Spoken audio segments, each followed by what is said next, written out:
afternoon and Happy New Year again, everyone. And welcome to one of RVN's shows, What the Why with Barbara Ann. If by chance you haven't seen us before, our show features conversations with diverse leaders from all walks of life about why they do what they do and how they figured things out. For example, maybe at some point you felt stuck and you wanted to get unstuck, or maybe you were sick and tired of feeling sick and tired in your life, your relationships, your career, your corporation, your government agency. All of our guests that we feature have something in common with you. At some point, somewhere along the line in their life or career, they felt similarly and they decided they wanted to make a change. And today's guest is no exception. In fact, she's actually made a career of helping others figure out their changes as well. I'm really excited to have Meredith Bell join us. Meredith is the heart-centered connector and president and co-founder of Grow Strong Leaders. She's a multifaceted expert with decades of experience. She started when she was really little, who has co-created and led the development of multiple products and books that optimize how leaders interact. In addition to hosting the Grow Strong Leaders podcast, Meredith is president and co-founder of Tools for Increasing the ROI, or return on investment, from your learning and development programs. She is the co-creator of the interactive online coaching system for developing leadership skills, which is a subscription-based online coaching system that gives leaders the practice and support they need to apply and master leadership skills. Through her system, they help with the people side of business. Their assessment and development software tools help leaders acquire and use the skills that inspire others to do their best work, and many of their clients and resellers have worked with them for 20 plus years. Meredith is also the co-creator of a particular tool, the customizable 360-degree feedback and survey software through 2020 Insight Gold. This is an award-winning survey program that's been used worldwide by hundreds of organizations for more than 2 decades. She's also a published author. She co-authored 2 books with Dr. Dennis E. Coates. One is titled Peer Coaching Made Simple, and the other is Connect with Your Team, Mastering the Top 10 Communication Skills, both of which are available on Amazon, along with her solo authored book, Strong for Performance, Creating a Coaching Culture with Learning and Development Programs that Stick. Meredith holds a Bachelor of Arts in Elementary Education and a Master of Arts in Education, Curriculum and Instruction, both from Virginia Tech. She has many interests and volunteers with multiple organizations, too many to list here today, or we wouldn't have time to hear from her. I'm thrilled she took time out of her schedule to join us, so without further ado, please help me welcome Meredith Bell via Zoom from Virginia. So yay, round of applause.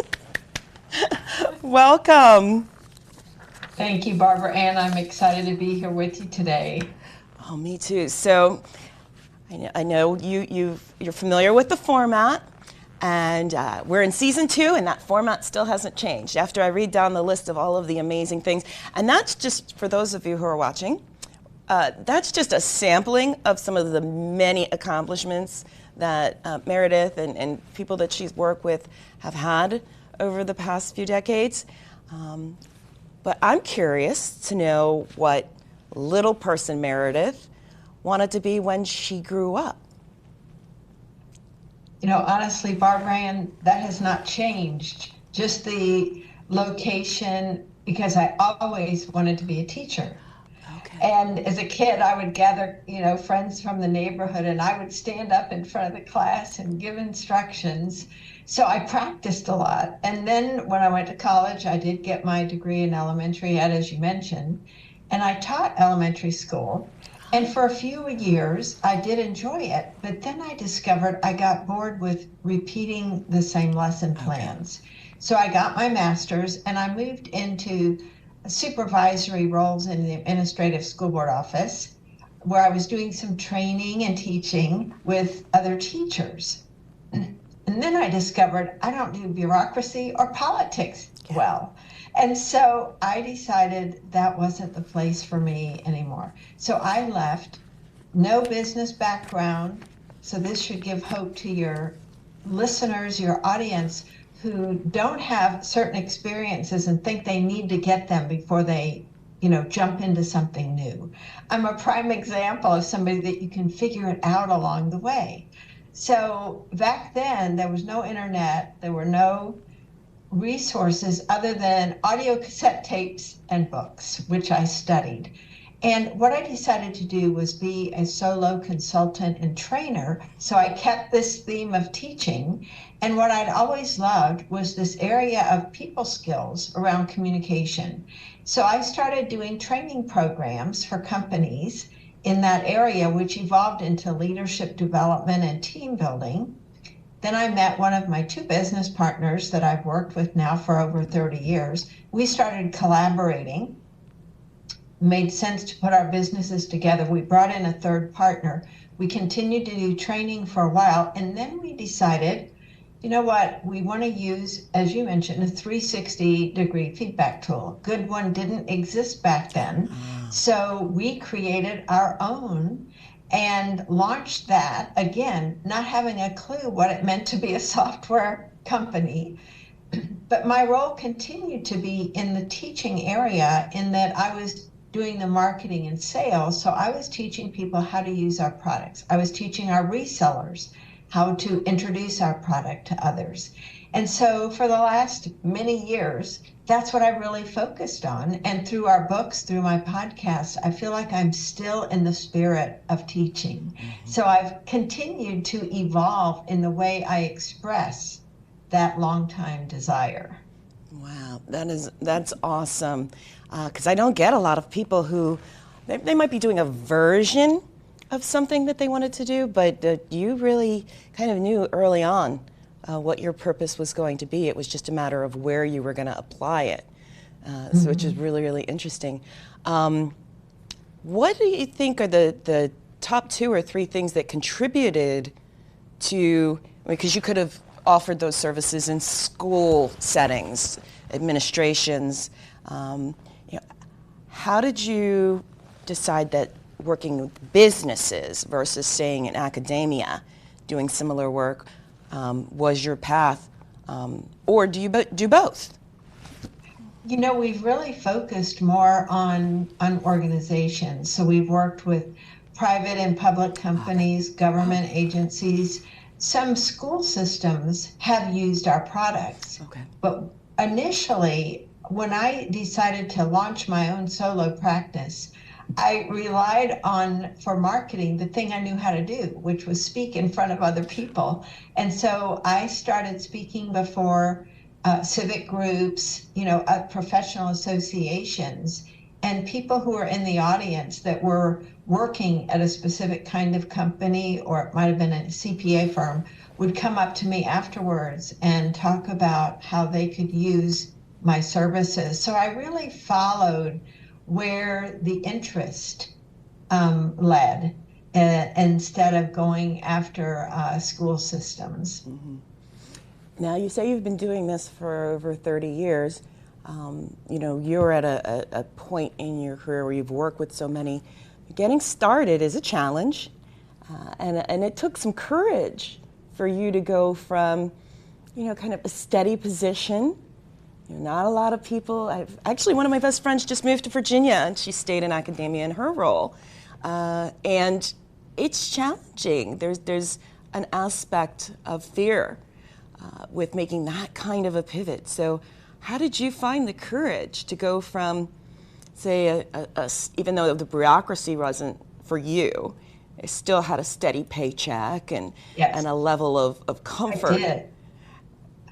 It was risky. For one thing, I think I've always had this deep belief in myself that I could figure things out. So I had this confidence.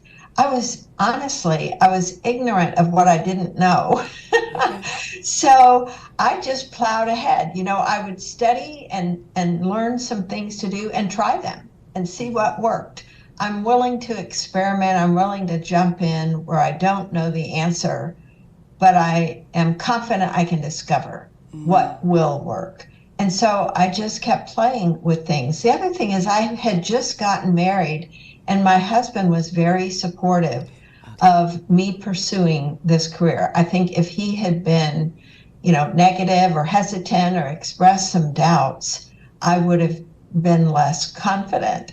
But I had his full support, and that meant a great deal at the time too. But primarily it was relying on my own ability to figure things out and then trying things. So it was a combination of learning and action. I think that's the key. Not being afraid to hear no, not being afraid to have something not turn out the way I hoped it would, and just learn from that. I think that's the key thing. I think of myself as a lifelong learner. So that is applicable in the business world too. What can I learn from this? What will I do differently next time? And just asking. A key part also, honestly, Barbara Ann, is developing a group of supporters, a network of people that you can be of service to. And then when you want to ask something of them, they are happy to help in any way they can. Yeah. So it was putting myself out there, meeting people, and then finding out who else somebody might know that might make an introduction, just as an example. I think that's really key. How can I serve others first before I ask for something for myself? That's been a key operating principle for me. Fantastic. And believe it or not, we're already at the halfway mark. And so definitely, for those of you who are tuning in, we get ready to take our commercial break. Please come back and join us for more with Meredith Bell after these brief commercial messages.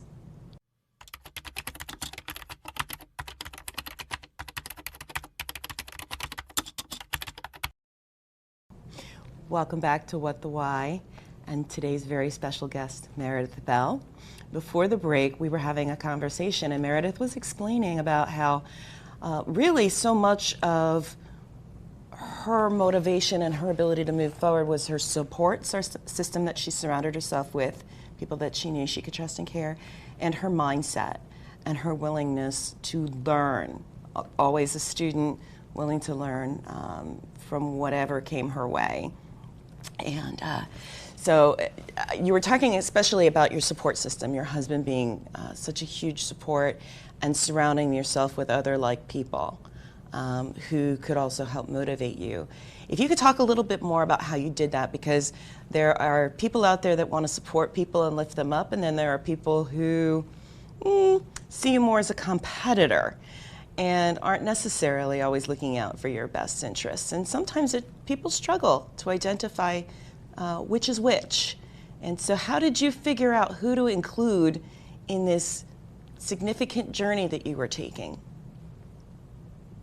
That's a process in itself. Yeah. Barbara, and you brought up some good points. For one thing, I tend not to see anyone else as a competitor, even if they offer something that's, exactly, because it's never exactly like what you offer. There's always some unique aspect of what we do that's different from what somebody else might do. Yes. I really do have that growth mindset an abundance mindset. There's plenty for all. And so when you approach other people with that spirit, you're going to identify pretty quickly in conversations with them if that's aligned with your thinking and with your values. I tried a number of different times. I'd read Think and Grow Rich about setting up a mastermind, and I tried that different times with different people. And I found I was always the one initiating things. And so it takes experimentation. And I think that's a good reference point to think of everything we do in business as an experiment. I love the idea that I remember reading about, imagine yourself being a scientist in the lab with your lab coat on, and you're running an experiment, and you have a hypothesis, you've tested it, and now you have data to look at. So the data is just data. It's not personal. And I think one of the things that can get in our way when we're trying something new, especially in a business, these self-doubts that we can have can cause us to look at data that didn't that's not what we hoped for, and conclude, oh, there's something wrong with me. Or, what did I do wrong? Or, this whole internal blaming that can go on, instead of looking at it impersonally and saying, what did I learn from this? What is this telling me about what my next step needs to be? Because it doesn't usually mean I need to slam the door shut and go get a job, or, go do something different, radically different. It does often mean if I didn't get the results I wanted, then the way I did that, or what I just did, isn't the answer. So what is? It really helped me a lot when one of my mentors encouraged me to be more playful in my approach. And when we can have that playful attitude and think of it as, this is all a game. I'm playing a game. What can I do today to be better? If you think of any competitive sport, these people are practicing every day. And the way that in business we do that is to simply get out there in the world and do things, make asks, invite people, and see what happens. And that's how we learn to change our approach. And so that's been my evolution all these years, is just recognizing I'm growing, I'm learning. There are things that I can do, that I can find out what works and continue doing them. And for me, it's always about the relationship. It's why so many of our clients and resellers have worked with us for 20 years or more. Because we are fair, they can trust us, they know we care about them, not on a transactional level, but at a deep level as human beings. And when other people can sense that from you, it has huge payoffs compared to a lot of techniques or tactics that you might adopt and try. Agreed. I'm so glad to hear you say that, because there are those out there, it almost seems as if they're trying to dazzle people with their brilliance as opposed to help them. You have the tools that work for you, and you've tested them, you've learned from them, you've tried them, you've faced challenge with them, and you approach everything as a potential learning opportunity, whatever the outcome is. And that's one of the many superpowers you have. And I know you and those who watch have heard me say things like, failure is the first attempt in learning. There is not really a fail, or even no is next opportunity. And so much of what you're saying seems to fall into that type of mindset, this possibilities, mindsets. And you mentioned that you had some challenges along the way that you really learned from. To the extent that you're comfortable sharing, what is something that you, I guess, would consider one of your bigger, if not biggest, learning experiences in the evolution as you explained it? Well, one thing that comes to mind, I was able to network with this one organization over a period of years. I attended their conferences. I was always giving positive feedback to the fellow that was the organizer. And I got invited to speak at one of their large events, which had about 1,100 entrepreneurs. Wow. I'd never spoken to a group that large, so I practiced a lot. What I wasn't prepared for, when I got up on the stage, my mouth went totally dry. I almost panicked. There's this big audience sitting there. And so I walked over and got a bottle of water and took a sip and took a deep breath and got my voice back. And so I was fine. It took me a couple minutes internally to recover. But then what I did is I focused on them. And I knew what I was there to deliver. Anytime that I find I'm feeling concerned about how I'm coming across, how do I look, all of that kind of stuff, it's when I'm not focused on the other person or the group. And what is it I'm here to do? I'm here to serve them. And when I keep that focus, it doesn't matter how things turn out, because I know I'm coming at it with the right spirit. Mm-hmm. And good things always come out in some form or another. It's that, who am I being in this moment with the person or the persons in front of me, and just being focused on giving to them in the best way I know how in that moment.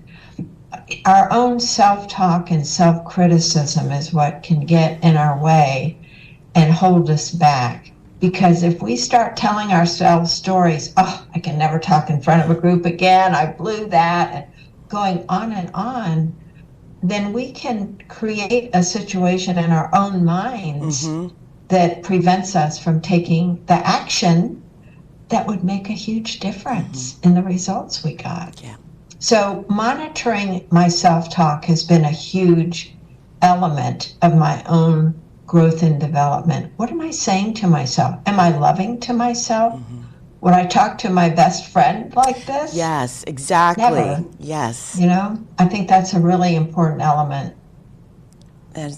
Yes, agree 100%. I had shared a meme recently where it was like, somebody had said, you should talk to yourself the way you talk to your doggy. Kind of like, oh my gosh, you're so beautiful.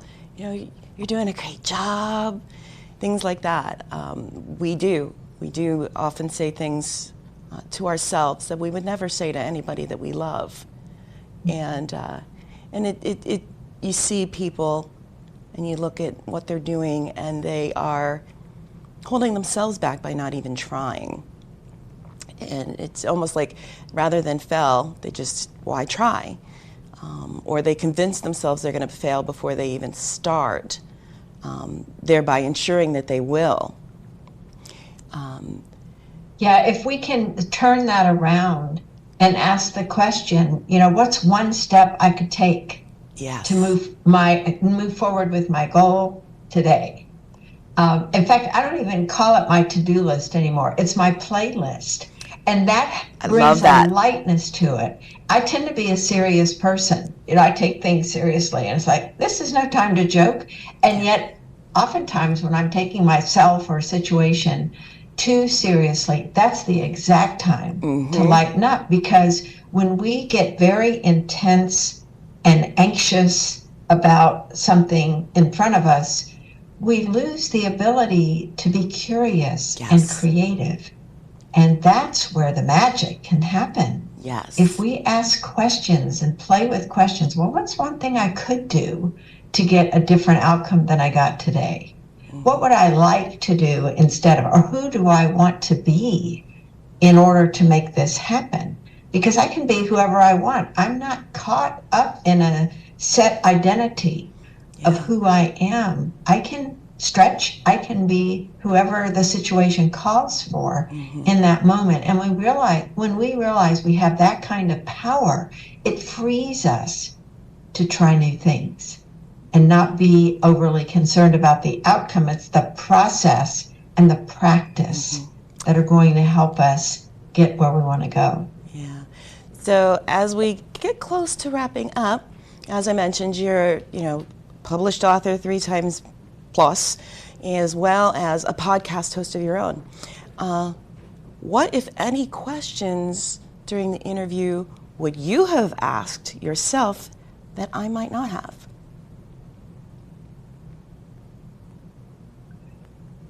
How to really form a strong connection with others. Okay. Quickly. And honestly, the answer is to love them.